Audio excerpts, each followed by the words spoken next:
Fishing vegetation, but especially frog fishing, can be really overwhelming at times because there's so much of it. But you really just have to dissect the differences. And the approach I use is, you know, just a regular frog.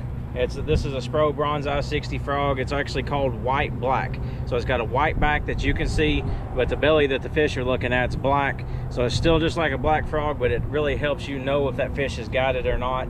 I like a 7'2" rod. It's long enough to where you've got enough backbone and stuff to get those fish out, but it's still short enough where you can work your frog and you're not smacking it on top of the water. 60-pound braid, a high-speed reel, and that's all you really need for the setup. But if you look, there's all kinds of differences.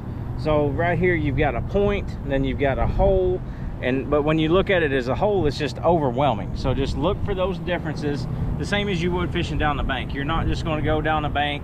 You don't look just for the straightest bank out there. You look for something that's got some rock on it, some wood on it, or just anything different. But when you approach this, try to work the edges first.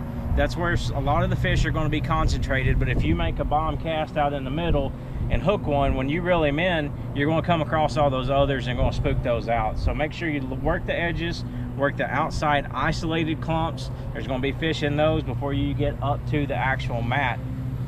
And then when you look in it, just still look for the differences. You can see there's small clumps of pads out there.